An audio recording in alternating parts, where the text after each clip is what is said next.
Next shocking revelation. MengLong was told the date of his death, counting the days in fear? Today, commentator Li Myung revealed another shocking twist in the MengLong case. According to an insider, before his death, MengLong was told the exact date he would die, forced to live each moment in terror, counting down to his end. When the final order came from above, he was brutally killed. The scene mirrors the tragic death of actor Chow Renliang 9 years ago.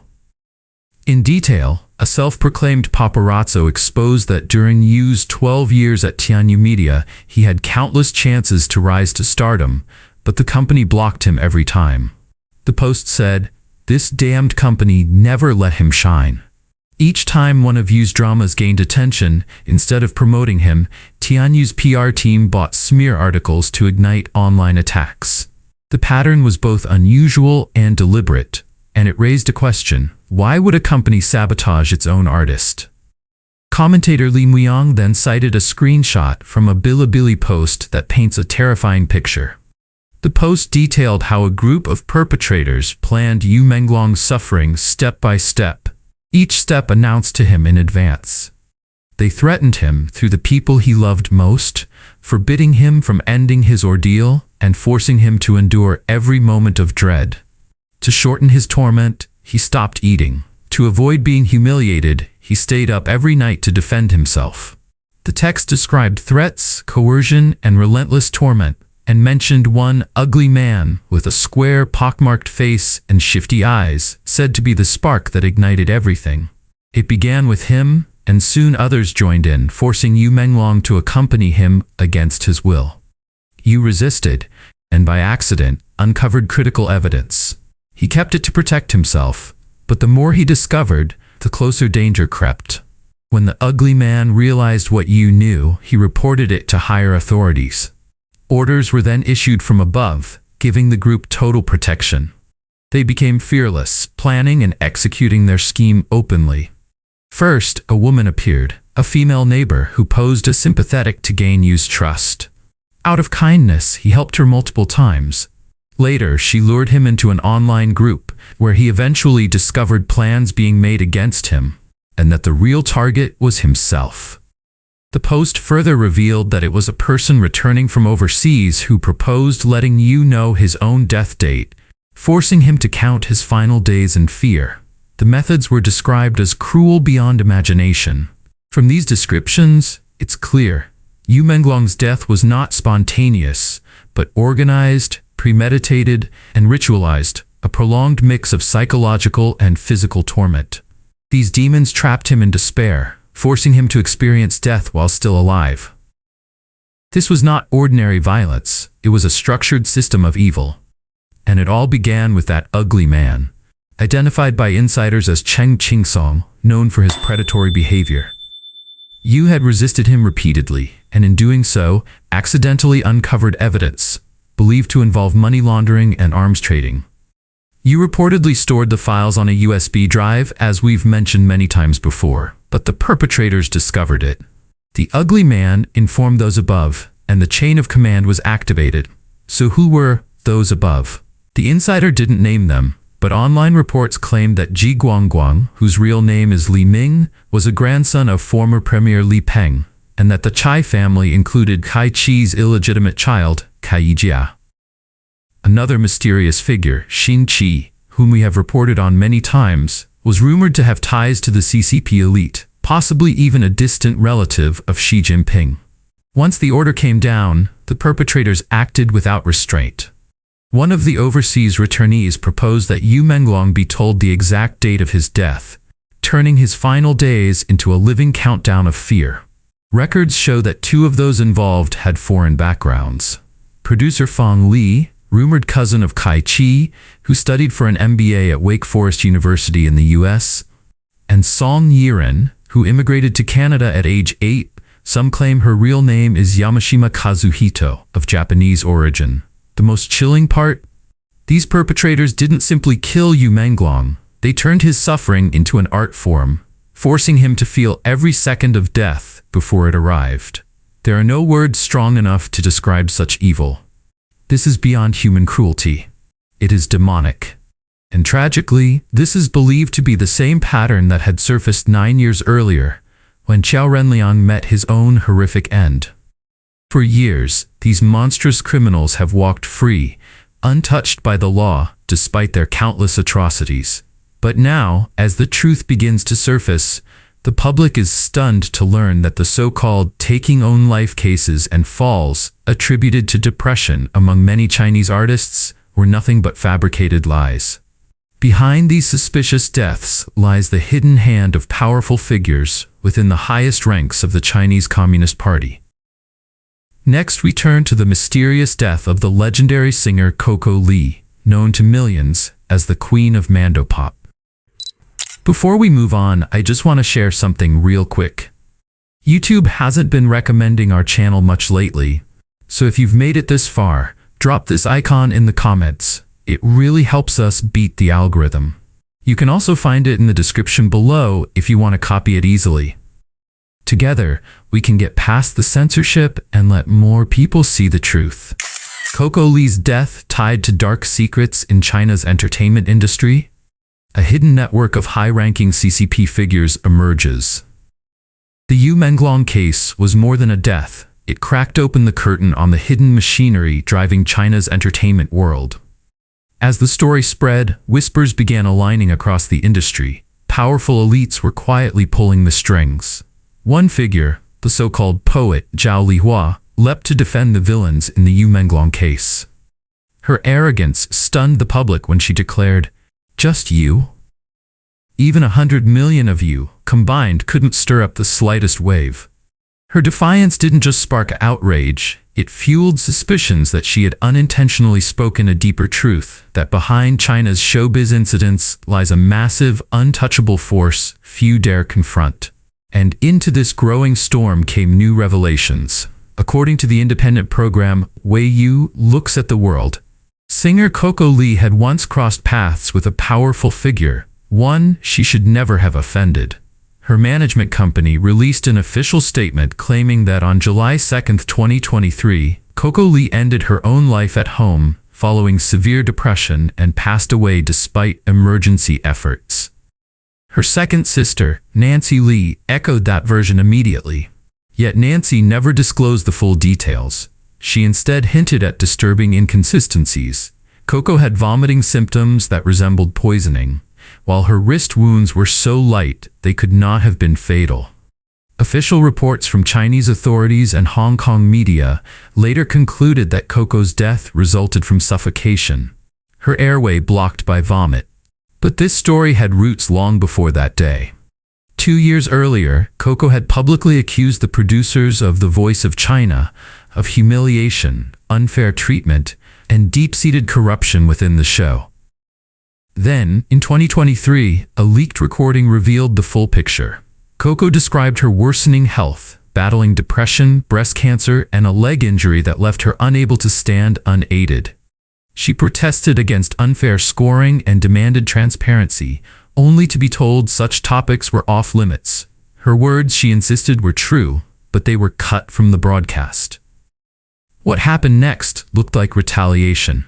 During a duet performance with trainee Wang Zipeng, Coco and Wang had agreed he would help her onto the stage. Yet the program team deliberately changed his position, turning him away from her. Wearing 7-inch heels, Coco was left alone under the spotlight and fell before the entire audience. No one moved to help her. Only mentor Fish Long stepped forward, and she was immediately reprimanded by the staff. Wang later revealed he hadn't known about the stage changes. Their communication had been cut off and their phones confiscated. Leaked audio painted an even darker picture. Coco had once been physically dragged off stage by the director's assistant. These repeated humiliations crushed her spirit. Still, she continued speaking out, and her courage sparked a massive backlash against The Voice of China. Yet her defiance also placed her directly in the crosshairs of people absolutely could not offend. Wang Zipeng later shared their chat records, where Coco confessed that the director was deliberately tormenting her, the most vicious she'd ever met in her 28-year career. Even then, she held on to one belief, that evil would ultimately face retribution. But The Voice of China was no ordinary show. It was a cultural juggernaut for young Chinese audiences, produced by Canjing Culture under Star China Media, a joint venture between China Media Capital, CMC, and Australia's News Corporation. While CMC's chairman is officially Li Ruigang, the real power sits behind the scenes, with Li Tong, eldest daughter of Li Changchun, the former CCP propaganda chief. With Li Changchun shaping China's national ideology, it was no surprise that Li Tong's empire centered entirely on media. Commentator Wei Yu later pointed Ruigang's name appeared in documents linked to the MengLong case, though few noticed. His role, Wei Yu said, was far from minor, and his connection to Coco Lee's death, impossible to ignore. Li Ruigang and Li Tong were reportedly so close they were described as almost like a married couple. After meeting her, his rise was meteoric.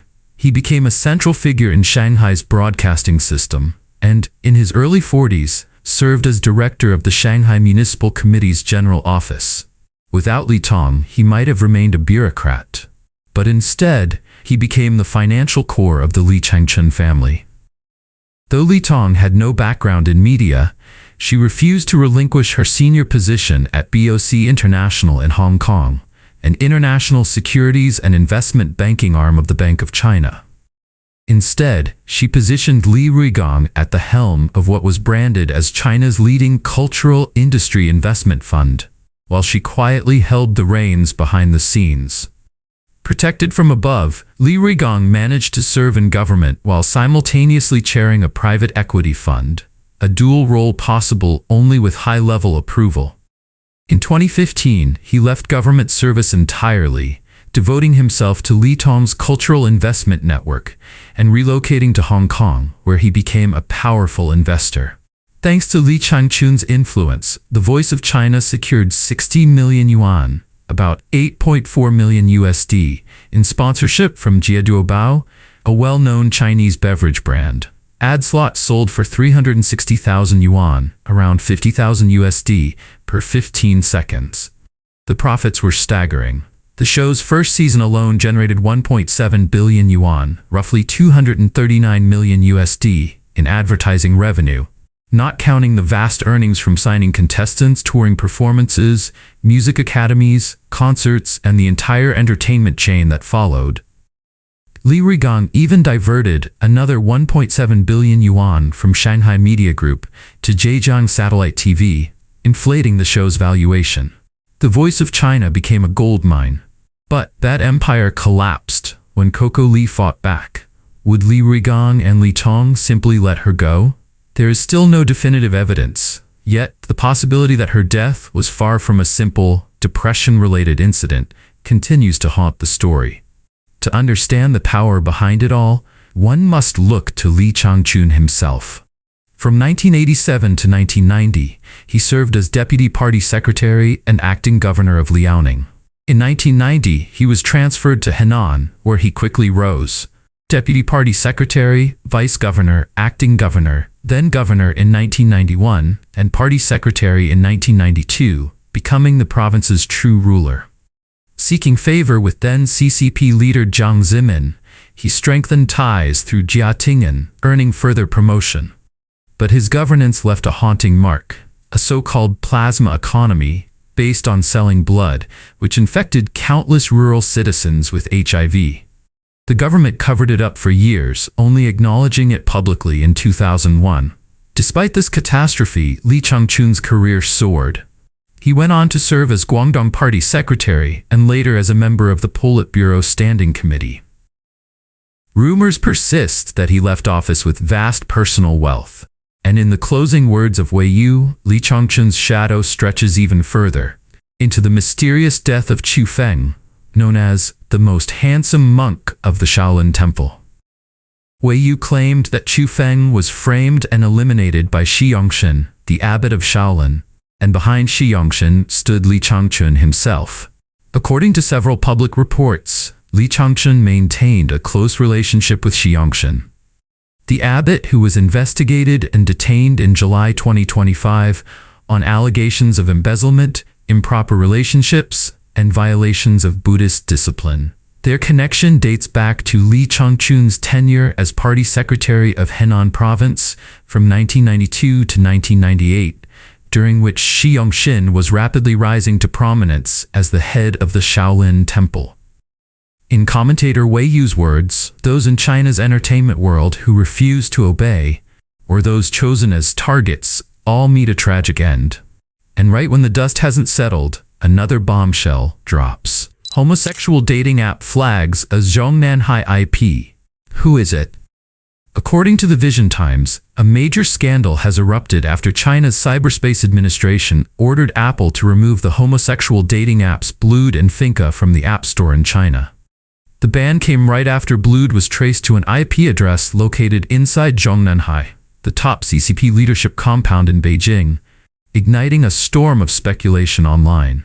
Netizens are asking, could the user be Xi Jinping, Li Chang, Zhao Leiji, Wang Huning, or Kai Chi? YouTuber Financial Cold Eye noted that homosexuality is not only widespread in China's entertainment industry, but also among elite figures inside Zhongnanhai. He suggested the CCP's real motive goes beyond morality. It's panic over China's plunging birth rate. With people increasingly avoiding marriage and parenthood, and both feminism and homosexuality on the rise, the regime fears it may soon run out of a population to control, prompting its crackdown on both movements. According to data from the International Gay and Lesbian Commission, China had around 70 million homosexuals in 2020, including 45 million men and 25 million women, roughly 5% of the population, a number that continues to rise each year. The latest app purge triggered a wave of ridicule from mainland netizens. Officials are allowed to set fires, but ordinary people can't light lamps. Zhongnanhai is the biggest den of debauchery. All those big bosses prefer men. One user went further. If the CCP wants to crack down on homosexuals, then start with the top. Expose the entertainment industry's big bosses. If they can't do that, it's meaningless. Another added, they should first arrest Chen Qingsong, Xin Qi, and that gang of perverted murderers behind MengLong's death. Those people are guilty beyond redemption. Both Blued and Finka are Hong Kong-based platforms. Blued, with over 50 million users worldwide, was once China's most influential gay dating app. But now, both apps have vanished from Apple and Android stores, along with Grindr and even the WeChat account of the overseas group Chinese Rainbow Alliance, whose content was completely deleted. What do you think? Share your thoughts in the comments. We'd love to hear your perspective. And don't forget to drop this icon in the comments to help us beat the YouTube algorithm. If you found this analysis valuable, please like, share, and subscribe so you don't miss future updates. Thanks for watching. See you next time.